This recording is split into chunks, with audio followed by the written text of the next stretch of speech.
जय श्री कृष्ण सभी दर्शक गण। मैं नरेंद्र कुमार लिविंग हैप्पीली में भज गोविंदम की श्रृंखला में आप सबों का स्वागत करता हूं। मुझे उम्मीद है अभी तक के 19 श्लोक को आपने सुना होगा, उसके भावार्थ से काफ़ी कुछ सीखा होगा, अपने आचरण में भी धीरे धीरे ला चुके होंगे। यह आदि गुरु शंकराचार्य का भज गोविंदम का एक महानतम कृति में से है, जो हमें जीवन जीने की शैली सिखा रहा, जो कि आज भी अक्षरशः आज के युग में भी जहाँ की भूचाल है, हर लोग परेशान ही है, स्ट्रेस में है, टेंशन में है, इस समय भी यह आप समझ लें कि अगर इनके श्लोकों का सही अर्थ समझा जाए और अपने जीवन में आचरण में लाया जाए तो हमारा जीवन आनंदमय हो सकता है, सुखमय हो सकता है। और यही उद्देश्य लिविंग हैप्पीली का भी है कि आपके जीवन में अगर हम खुशहाल बनाने में थोड़ी सी भी मदद कर सकें, इसी उद्देश्य से हम भज गोविंदम प्रारंभ किए हैं। और आज 20वां श्लोक आपके समक्ष मैं प्रस्तुत करने जा रहा हूं, लेकिन उससे पहले अपने फॉर्मेट के मुताबिक श्लोक संख्या 1 आपको मैं सुनाऊंगा और उम्मीद करता हूं कि आप भी इसे बोलें हमारे साथ और फिर आगे की यात्रा प्रारंभ करेंगे। भज गोविंदम गोविंदम भज मूढ़मते, संप्राप्ते सन्निहिते काले नहीं नहीं रक्षति ड्रुकुत करणे। अब हम सीधा 19वां श्लोक पार करके 20वां श्लोक में चलते हैं, जिसका मैं श्लोक का पाठन करूंगा, उसका भावार्थ बताऊंगा, उस श्लोक के पीछे क्या संदेश छिपा हुआ है, कैसे आचरण में उसे लाया जाए, क्या हमारे लिए टेक अवे है और आधुनिक काल में भी क्या ये प्रासंगिक है, और अगर प्रासंगिक है तो किस प्रकार है, ये तमाम बातों का चर्चा करेंगे। लेकिन उससे पहले मैं नरेंद्र कुमार आप सबों से आग्रह करता हूं कि अगर हमारे चैनल में पहली बार आए हैं तो अवश्य ही सब्सक्राइब कर लें, लाइक कर लें, कमेंट कर लें और पाठ करते हैं 20वां श्लोक।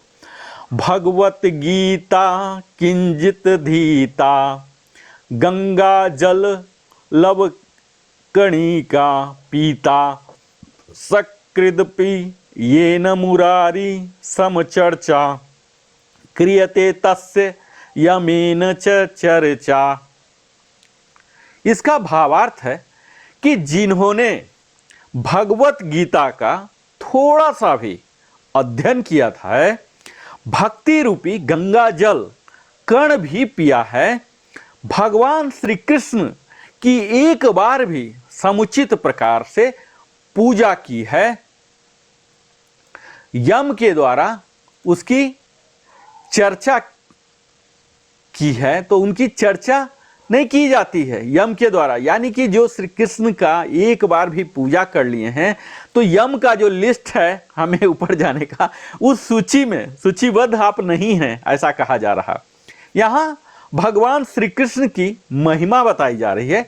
कहा जा रहा है शंकराचार्य के द्वारा कि जो व्यक्ति भगवान श्री कृष्ण की भक्ति में, उनके दिव्य ज्ञान में और उनके भक्ति मार्ग में समर्पित होता है, वह व्यक्ति यमराज यानी कि मृत्यु के देवता के दंड से भी बच जाता है।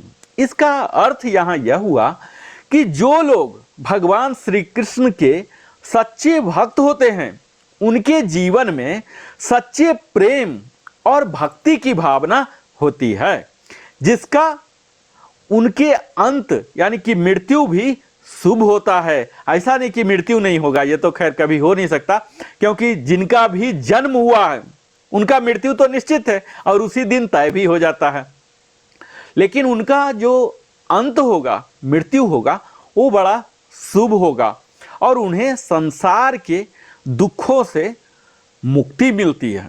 यमराज जो मृत्यु के देवता माने जाते हैं, उन्हें ऐसे भक्तों को कभी पकड़ नहीं पाते, क्योंकि भगवान के भक्तों का जीवन पवित्र और दिव्य होता है। तो यहाँ इस श्लोक में आप देखेंगे मुख्य बिंदु कि यहाँ भगवत गीता के अध्ययन की बात की जा रही है।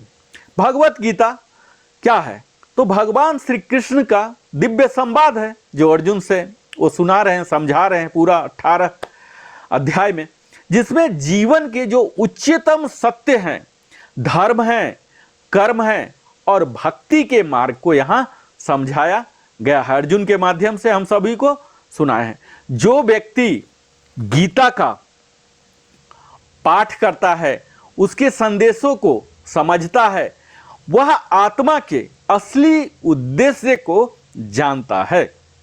जैसे कोई व्यक्ति गीता का अध्ययन करके अपने जीवन में अहंकार और मोह को दूर करता है और केवल श्री कृष्ण की भक्ति में रम जाता है, उसे मृत्यु के समय कोई भी कष्ट नहीं होता है, यानी कि उन्हें बेड रिडन नहीं होना पड़ता, एक लंबे समय तक क्रिटिकल डिजीज से ऐसा सफ़र नहीं होना पड़ता, ऐसा इस श्लोक में कहा जा रहा है। और यह भी कहा जा रहा कि उनकी आत्मा को भगवान के दर्शन होते हैं और उन्हें मोक्ष की प्राप्ति होती है। और कहा जा रहा कि भक्ति रूपी गंगा जल का पान, यह गंगा जल के समान एक रूपक है। जैसे गंगा का जल पवित्र और शुद्ध माना जाता है, वैसे ही भगवान श्री कृष्ण की भक्ति भी हमारे जीवन को पवित्र और शुद्ध करती है। जो व्यक्ति कृष्ण के भक्ति रूपी गंगा जल का पान करता है, वह अपने जीवन में स्थिरता, शांति और खुशी पाता है। ठीक उसी प्रकार जैसे गंगा जल से स्नान करने से हमारे शरीर शुद्ध हो जाते हैं, ठीक वैसे ही भगवान श्री कृष्ण की भक्ति से हमारी आत्मा शुद्ध होती है और हमारे जीवन सरल, दिव्य और आनंदमय हो जाते हैं। तो यहाँ भगवान श्री कृष्ण की पूजा की महिमा बताई जा रही है कि भगवान श्री कृष्ण की पूजा में समर्पण और निष्ठा होनी चाहिए। यदि कोई व्यक्ति भगवान श्री कृष्ण की पूजा सच्चे दिल से करता है, तो वह भगवान को कृपा प्राप्त करता है और मृत्यु के समय वह यमराज के पास से मुक्त हो जाता है। जैसे आप कह सकते हैं कि अगर कोई भक्त हर दिन सच्चे दिल से कृष्ण की पूजा करता है, भगवान के नाम का जप करता है और उनके दिव्य कार्यों को श्रद्धा से मानता है, तो यमराज उसे स्पर्श तक नहीं कर सकते। भगवान के भक्तों को मृत्यु के बाद सीधा मोक्ष प्राप्त होता है। यहाँ यमराज द्वारा चर्चा नहीं की जाती। इसका क्या उद्देश्य है, तो इसे समझिए गहराई में कि यह भाव व्यक्त करता है कि भगवान श्री कृष्ण के भक्तों का जीवन ऐसा होता है कि वो मृत्यु के बाद यमराज से नहीं मिलते, वे सीधे भगवान के पास पहुंच जाते हैं। यमराज का कार्य उन लोगों को दंड देना होता है, पनिश करना होता है, जो अपने कर्मों के कारण दुख भोगते हैं। लेकिन श्री कृष्ण के भक्तों का जीवन पवित्र होता है और उनके कर्म दिव्य होते हैं, इसीलिए वो यमराज के नियंत्रण से बाहर हो जाते हैं। आप उदाहरण स्वरूप समझ सकते हैं कि एक जो साधक हैं, जो भगवान कृष्ण की भक्ति में विश्वास रखते हैं, मृत्यु के बाद यमराज सामने नहीं जाता, तो क्या होता, वो सीधे भगवान के पास जाते हैं। जैसा कि भगवान ने गीता में कहा है, जो व्यक्ति भक्ति के साथ मेरी पूजा करता है, वह मुझे प्राप्त करता है और संसार के दुखों से मुक्त हो जाता है। तो यहाँ 20वें श्लोक में आदि गुरु शंकराचार्य यही कहना चाह रहे हैं कि जो व्यक्ति भगवान श्री कृष्ण की भक्ति में पूर्णतः समर्पित है, जिसने श्रीमद् भागवत गीता का अध्ययन किया, जिन्होंने उनके भक्ति रूपी गंगा जल को पिया है और जो उनकी पूजा सच्चे मन से करते हैं, वह व्यक्ति यमराज के पास से मुक्त हो जाता है। उनके जीवन का उद्देश्य भगवान के प्रति प्रेम और भक्ति में समर्पित होता है और वे मृत्यु के बाद सीधा मोक्ष की प्राप्ति करता है। तो ऐसे व्यक्ति को किसी भी प्रकार के भय या कष्ट का सामना नहीं करना पड़ता। तो यहाँ 20वें श्लोक में देख रहे हैं कि भगवान श्री कृष्ण की महिमा, जो स्वयं भगवान श्री कृष्ण ने ही श्रीमद् भागवत गीता में ही बताए हैं कि मुझे प्राप्त करने का क्या माध्यम है, क्या जरिया है, किस तरह से करना है, तो यहाँ बड़ा ही आसान चीज, सरल तरीका कि कृष्ण की भक्ति करना है, तब आप मोक्ष प्राप्त कर सकते हैं। और ये जो यमराज मृत्यु लोक का चक्र है, इससे आप बच जाएंगे, बाईपास हो जाएंगे।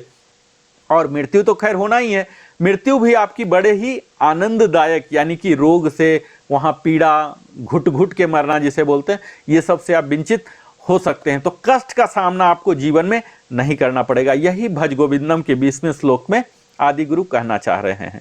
आप हमारे साथ अपने जीवन का बहुमूल्य समय देते हैं, इसके लिए मैं आभार प्रकट करता हूं। और साथ ही अगर आपने अभी तक हमारे चैनल को नहीं सब्सक्राइब किया है तो अवश्य ही सब्सक्राइब कर लें। बहुत बहुत धन्यवाद। मैं फिर मिलता हूं 21वें श्लोक के साथ।